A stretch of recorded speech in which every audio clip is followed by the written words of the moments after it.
dentro de casa. Porque os traumas, infelizmente, não tem como passar uma borracha por cima, não é fácil assim, cada um assimila de uma forma e desenvolve certos tipos de comportamento, outros não podem ser tão agravantes, mas no geral as cicatrizes, os estigmas, as dores, elas permanecem. São 2h31, o que tem de gente em casa que se identifica, que até hoje não abriu esse assunto para ninguém, e que acha que com o tempo aquilo vai ser curado, vai passar. Manda pra gente o seu relato, a gente não vai te identificar. Daqui a pouquinho a Gisele pode até falar sobre isso. As pessoas que ainda não abriram esse assunto, que não abriram o coração, como é que fica? Porque por outro lado, Camila, a gente pensa o quê? Tá em casa, a criança tá segura, né? Estão convidados aqui, mas estão na minha casa, vão me respeitar, vão respeitar a minha família.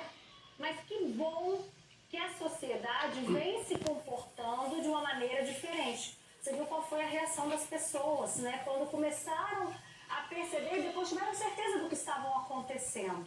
Exato. Antes a gente tinha receio das pessoas na rua, né?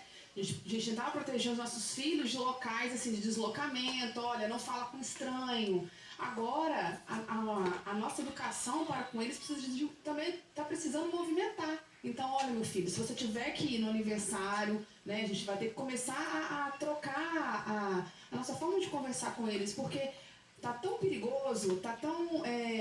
você vê esse caso aí que a gente trouxe, dentro do aniversário, ou seja... Imagina que se você faz uma festa pro seu filho, Roberto, pra sua filha, você tá confiando naquelas pessoas. Jamais a gente vai imaginar que tá levando um pedófilo, um estuprador, o que quer que seja, né, um criminoso pra ali. A gente tá falando de um ator ainda, por ser uma pessoa conhecida, uma figura pública, né? E assim, a gente não tem mais como não falar com os nossos filhos, né, desde pequenininhos, já conversar com eles, procurar ajuda em como ter esse tipo de orientação. Porque se essa criança tivesse sido abafada, e se né, ele tivesse ludibriado de alguma forma, com medo, ameaçado, a gente não sabe se isso poderia perpetuar. Então, e que bom que as pessoas de alguma forma revidaram, seguraram. A gente não quer pregar aqui que a violência seja o caminho, né, praticado por nós em justiça. Mas ali foi uma questão de uma energia ali voltada para aquele momento, a revolta, e que foi suficiente para a polícia chegar e tomar providência. Inclusive, já chegou um comentário aqui bem interessante que eu vou compartilhar com vocês. Enquanto isso, você também pode ir contando aqui no nosso WhatsApp a sua história. Tem uma pessoa que diz o seguinte: eu também já passei por isso com o meu tio. Eu tinha 14 anos. Meu tio tentou me estuprar, nunca esqueci a cena, foi horrível.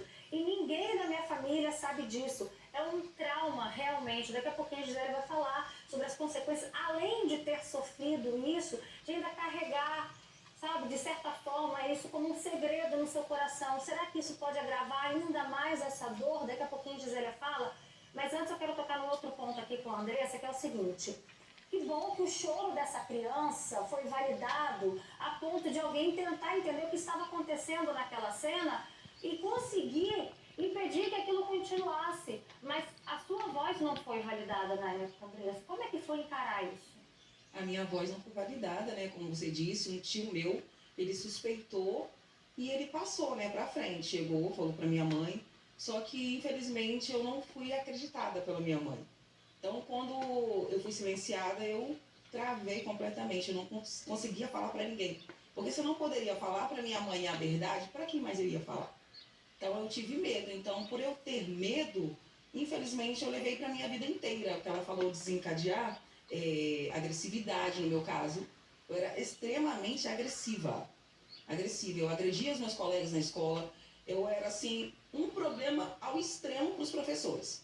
Eu fui uma criança que dei muito trabalho, porque de hoje você forma eu queria falar, mas eu não sabia como falar, como me expressar. Você reconhece que hoje, né? Hoje você reconhece, aliás, que lá atrás a sua impulsividade de uma adolescente mais agressiva tinha relação, então, com o que você tinha sofrido? Sim, porque eu era uma menina muito comportada, eu era muito educada, muito boazinha. E daqui um pouco eu já me transformei, como da água para o vinho. Já meu comportamento era extremamente agressivo, minha mãe era chamada constantemente na escola. Então, tudo que eu sofri, a agressividade física e também sexualmente em casa, eu descontava na escola de alguma forma, né? E falando sobre levantar qualquer suspeita, um dos meus abusadores, por exemplo, ele era pro farmacêutico. E era muito conhecida, uma pessoa muito popular, uma pessoa aparentemente do bem, casado, pai, tá? E alguém que ninguém suspeitava dele. Ele era um que mais me abusava sexualmente. Quem poderia imaginar, né, que um farmacêutico, na época, de acordo com as falas aqui da Andressa, um farmacêutico, a gente já mostrou caso de outros atores, o Dumont também foi outro que também já foi suspeito, a gente já mostrou caso de médicos, enfim. A gente não está falando de profissões, a gente está falando de pessoas, né, de mau caráter. Isso sim é o que eles têm em comum, né, Gisele? Ele não tem traço, não dá para identificar esse é pedófilo, esse abusador, esse tem mal.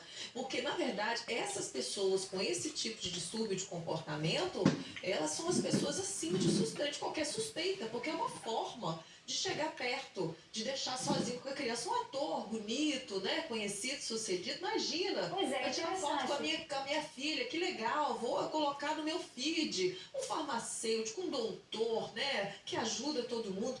Não tem cara. Os pais têm que tomar esse cuidado. Você está sempre alertando aqui, não tem cara. Não deixe sozinho com ninguém. Então, a única forma da gente proteger os nossos filhos até certa idade, que depois a gente consegue dar uma orientação, que eles conseguem compreender um pouco melhor, é como então, Gisele? Não deixando sozinha. Não deixando sozinha, porque elas não conseguem ver a criança gritando, né? Outras podem se calar, podem ficar com medo, podem ser ameaçadas. Tem muitos que infelizmente acabam morrendo e não sabem por quê, foi um acidente, né? Então, certa idade, por exemplo, 14 anos, né? Como foi falado, é uma idade que costuma entender melhor, às vezes pode se defender, mas às vezes não, o trauma continua, a revolta continua. Né? E o que eu acho legal aqui no programa, sempre que tem esse assunto, as pessoas têm coragem de falar, e isso é uma forma de colocar para fora, de colocar esse recado, está dando força para outras pessoas. Ah, mas foi muito tempo, foi rápido. Ah, não, eu sou uma pessoa bem resolvida. Há certos comportamentos que a gente não sabe de onde que vem. Atrapalha relacionamento, atrapalha carreira, crescimento. A gente tem uma autossabotagem que a gente não sabe de onde vem. E às vezes é daquele estima que deixou de existir, né? Daquele valor que eu dava a mim lá atrás. Porque é um sentimento de culpa. Muitas vezes essas crianças acham que elas foram culpadas. A adolescente, ela foi culpada, né? E os próprios pais e familiares também acham muitas vezes, porque não apoiam. Ou porque camufla, ou tem vergonha, ou acha que é normal. Felizmente, né? Tem aqui mais comentários. Boa tarde, Roberta. Minha filha foi abusada pelo padrasto aos 4 anos. Na época ele ameaçou me matar. Aí ela não falou quando criança e eu nunca desconfiei. Hoje minha filha tem 26 anos, descobri agora, há pouco tempo. Ela se afundou em cigarros, bebidas e outras coisas. Olha aí as consequências, hein? E ela até hoje é revoltada comigo.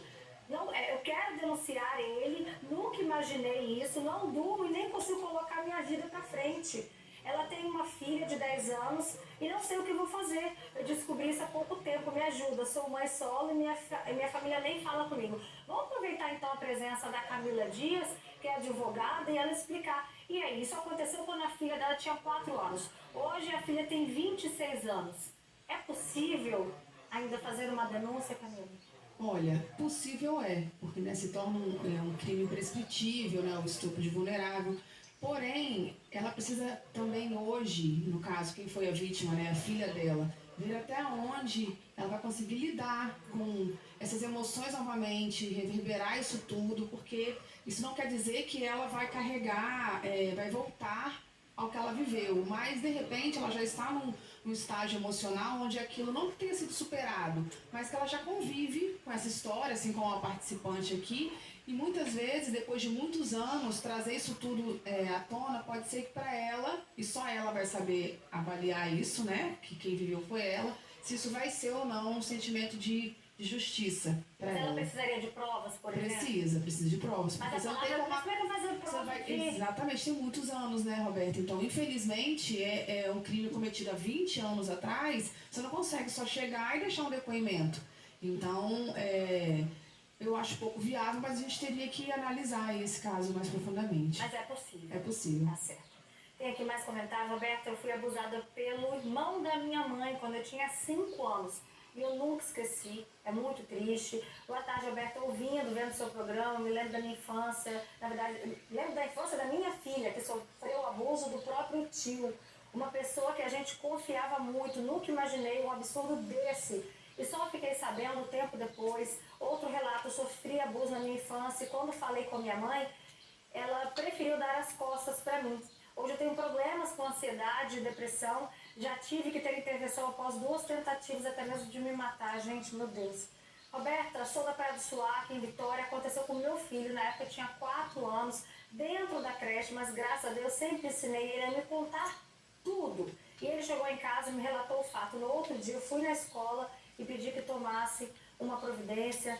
Uma outra mãe que participa com a gente, na verdade uma avó que pediu para não ser identificada, fala que a neta foi abusada por alguém da família que se dizia, né, uma pessoa de honestidade, mas denunciar também é muito doído, olha o que a pessoa está falando, porque a família toda se virou contra nós, além da demora da justiça. Demora, Camila, um caso desse na justiça? Então, no caso, por exemplo, que a gente trouxe do ator, foi em flagrante, né?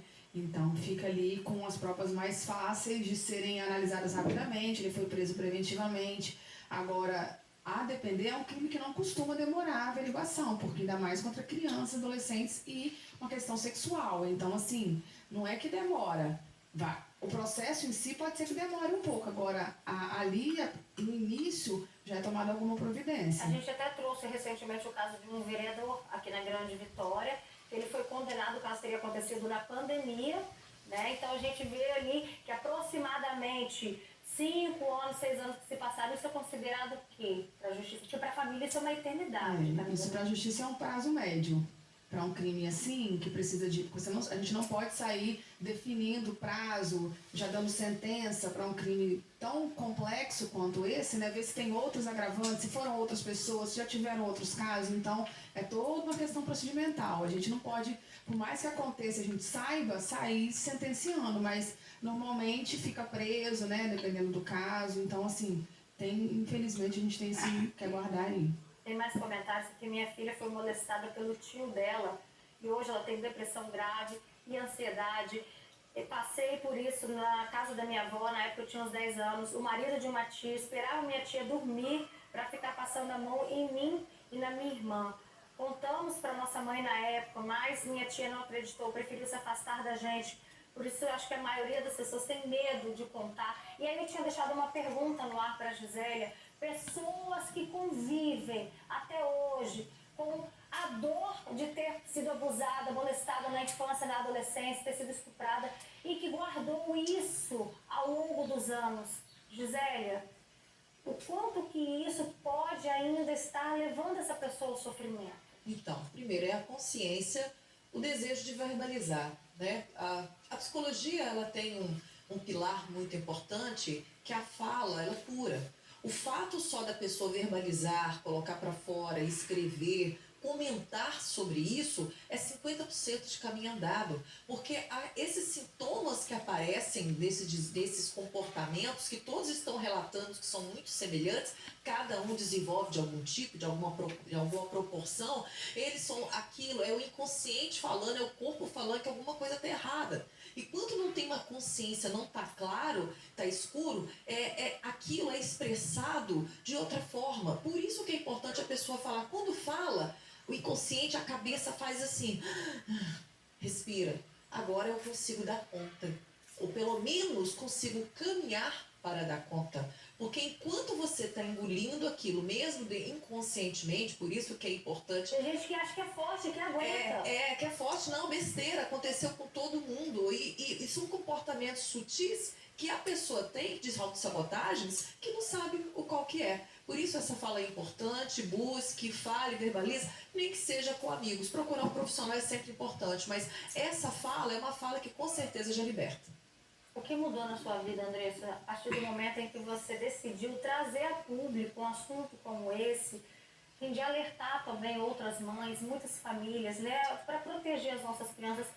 O que isso trouxe de mudança interna para você? Ressignifiquei a minha vida, né? Ressignifiquei a minha dor, trouxe uma paz, uma leveza. Hoje, às vezes, algumas mulheres que eu trato com mulheres, né? Trabalhando com mulheres há 9 anos, muitas delas passaram a mesma coisa que eu. E hoje falando, às vezes algumas pessoas me perguntam como é que você consegue falar com tanta facilidade de algo tão sério, tão grave, tão doloroso. Porque hoje já não me dói mais. Hoje já não me dói mais por eu ter conseguido ressignificar. Claro, assim como a doutora disse, não foi sozinha, foi com ajuda, principalmente com a ajuda do Senhor Jesus. E depois com ajuda profissional, é claro. O que você percebe dessas mulheres quando elas te perguntam, né? Como é que você consegue falar com tanta facilidade? E qual é a dificuldade delas em se expressar? Então, só de falar a gente vê já o choro, a dor, já vem já a fala com o choro, a expressão de só vai até aqui, daqui para lá não consigo falar mais, a indignação, a revolta, né, por ver essas pessoas ainda impunes, não sofreu nada, nenhuma consequência e ainda conviver, muitas convivem até hoje, né, com a pessoa familiar, né, que sofreu o abuso, que fez o abuso, e algumas delas falando isso, eu não consigo perdoar. Aí é que eu quero deixar isso também, porque não tem a ver com o perdoar a pessoa e a pessoa seguir em frente, tem a ver com você perdoar e você seguir em frente.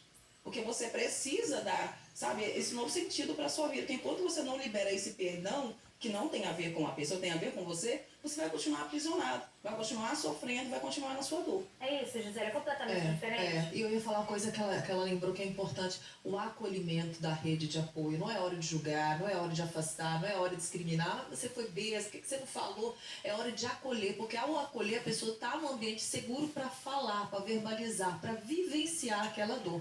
Dói. E a partir desse momento, ela consegue realmente se resgatar. E adorei a sua palavra. A palavra é essa, ressignificar, dar um novo significado à dor e ajudar outras com a dor delas. E a gente encerra, então, esse bate-papo com essa palavra, a importância de ressignificar. Obrigada, mulheres, pela presença e participação de vocês. E bora prestar mais atenção nas nossas crianças, proteger, estar perto. Isso é fundamental. Obrigada, viu? Vamos